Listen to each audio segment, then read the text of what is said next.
News first channel ವೀಕ್ಷಕರಿಗೆ ಭವಿಷ್ಯ ಈ ದಿನ ಕಾರ್ಯಕ್ರಮಕ್ಕೆ ಸ್ವಾಗತ. ಮೊದಲು ಮೇಷರಾಶಿ.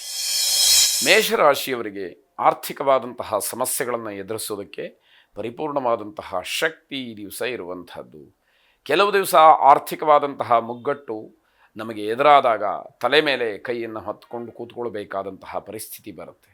ಆದರೆ ಈ ದಿವಸ ಗ್ರಹಗತಿಯ ದೃಷ್ಟಿಯಿಂದ, ಗ್ರಹ ಬಲದಿಂದ ಆ ರೀತಿಯ ಸಮಸ್ಯೆಗಳು ಬಂದರೆ ಅದೆಲ್ಲವನ್ನ ಸುಲಭವಾಗಿ ಎದುರಿಸ್ತಕ್ಕಂತಹ ಶಕ್ತಿ ನಿಮ್ಮಲ್ಲಿ ಇರುತ್ತೆ ಅಂತ ಅರ್ಥ.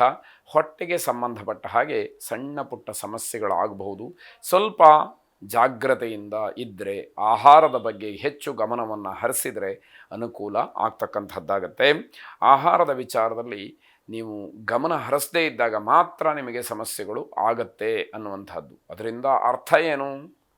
ಆಹಾರದಿಂದಲೇ ನಿಮಗೆ ಆರೋಗ್ಯದಲ್ಲಿ ವ್ಯತ್ಯಾಸ ಆಗುವಂಥದ್ದು. ಆರೋಗ್ಯದ ಬಗ್ಗೆ ಗಮನ ಇರಬೇಕು. ಅದೇ ರೀತಿಯಲ್ಲಿ ಆಹಾರದ ಬಗ್ಗೆಯೂ ಕೂಡ ಗಮನ ಇರಬೇಕು ಅಂತ ಅರ್ಥ. ನಿದ್ದೆಯ ಅಭಾವ ಅದು ನಿಮ್ಮ ಆರೋಗ್ಯದಲ್ಲಿ ಸಣ್ಣ ಪುಟ್ಟ ವ್ಯತ್ಯಾಸಗಳನ್ನು ಮಾಡಬಹುದು ಅಂತಕ್ಕಂಥದ್ದು.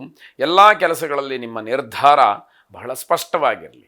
ಆಗ ಮಾತ್ರ ನೀವು ಯಶಸ್ಸನ್ನು ಕಾಣಲಿಕ್ಕೆ ಹೆಚ್ಚು ಅವಕಾಶಗಳಾಗತ್ತೆ.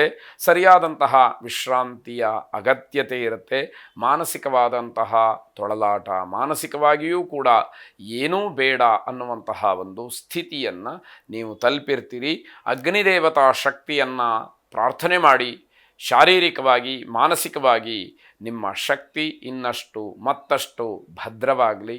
ಶುಭವಾಗಲಿ. ವೃಷಭ ರಾಶಿ. ಉತ್ತಮರ ಸಂಘವನ್ನು ಮಾಡಿ ಯಾವುದೇ ರೀತಿಯ ಒಳ್ಳೆಯ ನಿರ್ಧಾರಗಳನ್ನು ಮಾಡಬಹುದು ಅಂತ ಹೇಳಿ ಅರ್ಥ.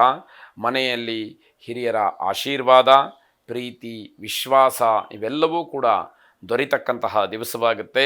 ಅಲಂಕಾರದ ವಸ್ತುಗಳ ಖರೀದಿಗೆ ಮುಂದಾಗ್ತಕ್ಕಂತಹ ಸಾಧ್ಯತೆ ಹೆಚ್ಚಾಗಿರುವಂತಹದ್ದು. ನವ ದಂಪತಿಗಳಿಗೆ ಶುಭವಾದಂತಹ ದಿವಸ ಇದಾಗುವಂತಹದ್ದಾಗತ್ತೆ. ಉತ್ತಮವಾದಂತಹ ಆಹಾರ ಮನಸ್ಸಿಗೆ ಸಂತೋಷವನ್ನು ನೀಡ್ತಕ್ಕಂಥದ್ದು. ಸ್ನೇಹಿತರು, ಬಂಧುಗಳು ನಿಮ್ಮ ಜೊತೆಯ ಸಂತೋಷವನ್ನು ಹಂಚಿಕೊಳ್ಳೋದಕ್ಕೆ ಇರ್ತಾರೆ. ಹಾಗಾಗಿ ನಿಮಗೆ ಇನ್ನೊಂದಷ್ಟು ಮತ್ತೊಂದಷ್ಟು ಖುಷಿ ಸಿಕ್ಕುವಂಥದ್ದಾಗುತ್ತೆ. ಕುಲದೇವತಾ ಪ್ರಾರ್ಥನೆಯನ್ನು ಮಾಡಿ. ಶುಭವಾಗಿ. ಮಿಥುನ ರಾಶಿ. ಮಕ್ಕಳಿಂದ ಹೆಚ್ಚು ಖರ್ಚಾಗ್ತಕ್ಕಂತಹ ದಿವಸ. ಮಕ್ಕಳ ಆಸೆ ಅಥವಾ ಅಪೇಕ್ಷೆ, ನಿರೀಕ್ಷೆ ಇದೆಲ್ಲವನ್ನು ಗಮನಿಸಿದಾಗ ಹೆಚ್ಚು ಹಣವನ್ನು ಖರ್ಚು ಮಾಡಿಸ್ತಾರೆ ಅನ್ನುವಂಥದ್ದಾಗತ್ತೆ. ವ್ಯವಹಾರದಲ್ಲಿ ಅನುಕೂಲಕರವಾದಂತಹ ವಾತಾವರಣ ಇರೋದಿಲ್ಲ. ಹಾಗಾಗಿ ಅಲ್ಲಿಯ ಸಂದರ್ಭವನ್ನು, ಸೂಕ್ಷ್ಮತೆಯನ್ನು ಅರಿತು ಅಲ್ಲಿಗೆ ತಕ್ಕ ಹಾಗೆ ನಡ್ಕೊಳ್ಬೇಕಾದಂಥದ್ದು ತುಂಬ ಮುಖ್ಯ ಅಂತ ಹೇಳಿ ಅನಿಸುತ್ತೆ. ತಾಳ್ಮೆಯನ್ನು ಕಳ್ಕೊಂಡು ಸಿಟ್ಟಿಗೆದ್ದು ಬಿಟ್ಟರೆ ಅನರ್ಥಗಳಿಗೆ ಅವಕಾಶಗಳು ಹೆಚ್ಚು ಆಗ್ತಕ್ಕಂಥದ್ದಾಗತ್ತೆ. ಅನಗತ್ಯವಾದಂತಹ ಖರ್ಚುಗಳಿಂದ ಸ್ವಲ್ಪ ತೊಂದರೆಯೂ ಇದೆ. ನೀವು ಅದನ್ನು ಗುರುತಿಸಿ ಅದನ್ನು ಆದಷ್ಟು ನಿಮ್ಮ ಹತೋಟಿಗೆ ತಂದುಕೊಳ್ಬೇಕಾದಂಥದ್ದು. ಕುಟುಂಬದ ಸ್ನೇಹಿತರಾಗಬಹುದು ಅಥವಾ ಬಂಧುಗಳಾಗಬಹುದು, ನಿಮ್ಮನ್ನು ಕೆಲವಾರು ವಿಚಾರಗಳಲ್ಲಿ ಟೀಕೆ ಮಾಡ್ತಾರೆ, ಅಪಹಾಸ್ಯ ಮಾಡ್ತಾರೆ. ಆದರೆ ನೀವು ಕಷ್ಟದಲ್ಲಿದ್ದಾಗ ಯಾರೂ ಬಂದಿರಲಿಲ್ಲ ಅನ್ನುವಂಥದ್ದನ್ನು ಜ್ಞಾಪಿಸ್ಕೊಳ್ಬೇಕು. ಹಾಗಾಗಿ ಅವರ ಟೀಕೆಗೆ ನೀವು ತಲೆಬಾಗಿ ನೀವು ಮಾಡಬೇಕಾದಂತಹ ಕರ್ತವ್ಯಕ್ಕೆ ಲೋಪವನ್ನು ಮಾಡಿಕೊಳ್ಬೇಡಿ. ಆದರೆ ಏನೇ ಮಾಡೋದಾದರೂ ಕೂಡ ವಿವೇಚನಾ ಶಕ್ತಿಯಿಂದ, ವಿವೇಕ ಬುದ್ಧಿಯಿಂದ ಮಾಡಿ ಅನ್ನುವಂಥದ್ದು ಸಲಹೆ. ತಾಯಿಯವರ ಆರೋಗ್ಯದಲ್ಲಿ ವ್ಯತ್ಯಾಸವಾಗಬಹುದು, ಗಮನಿಸಿ. ತಾತ್ಸಾರ ಮಾಡಬೇಡಿ ಅಂತಕ್ಕಂಥದ್ದು. ಐಶ್ವರ್ಯ ಲಕ್ಷ್ಮಿಯನ್ನು ಪ್ರಾರ್ಥನೆ ಮಾಡಿ ಆರ್ಥಿಕವಾದಂತಹ ಯಾವುದೇ ಸಮಸ್ಯೆಗಳಿದ್ದರೂ ಕೂಡ ನಿವಾರಣೆಯಾಗಲಿ. ಶುಭವಾಗಲಿ. ಕರ್ಕಾಟಕ ರಾಶಿ. ದಾಂಪತ್ಯ ಜೀವನದಲ್ಲಿ ಅನ್ಯೋನ್ಯತೆ ಅಂತಕ್ಕಂಥದ್ದು ಹೆಚ್ಚಾಗಬಹುದು ಅನ್ನುವಂಥದ್ದು.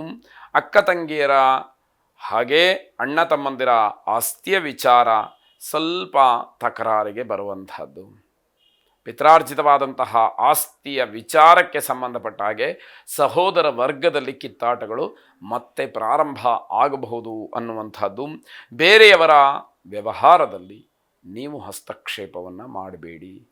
ನಿಮಗೆ ಸಂಬಂಧಪಟ್ಟಿಲ್ಲ ಅನ್ನುವಂತಹ ವಿಷಯಗಳಿದ್ದರೆ ಅದರಿಂದ ಅಂತರವನ್ನು ಕಾಯ್ದುಕೊಳ್ಳಿ. ಅದರಿಂದ ದೂರ ಇರತಕ್ಕಂತಹ ಪ್ರಯತ್ನವನ್ನು ನೀವು ಮಾಡಿ, ಅಥವಾ ತಟಸ್ಥ ನೀತಿಯನ್ನು ಅನುಸರಿಸ್ತಕ್ಕಂಥದ್ದು ಮುಖ್ಯವಾಗುತ್ತೆ. ಕಲಿಯುವ ಹಂಬಲ ಇರತಕ್ಕಂಥವರು ಪ್ರಾಮಾಣಿಕತೆಯಿಂದ ಪ್ರಯತ್ನವನ್ನು ಮಾಡಿದರೆ ಖಂಡಿತವಾಗಿ ಶುಭ ಆಗತ್ತೆ. ನಿಮ್ಮ ಮನಸ್ಸು ನಿರ್ಮಲವಾಗಿರಬೇಕು, ನಿರ್ಮಲವಾಗಿರುವಂತಹ ವಾತಾವರಣವನ್ನು ನೀವು ರೂಢಿಸ್ಕೊಳ್ಬೇಕು ಅನ್ನುವಂಥದ್ದು ಭವಿಷ್ಯದ ಬಗ್ಗೆ ಸರಿಯಾದಂತಹ ತೀರ್ಮಾನಕ್ಕೆ ಬರಲು ಯೋಗ್ಯವಾದಂತಹ ದಿವಸವಾಗತ್ತೆ. ಸದ್ಗುರುಗಳನ್ನು ಪ್ರಾರ್ಥನೆ ಮಾಡಿ. ಶುಭವಾಗಿ.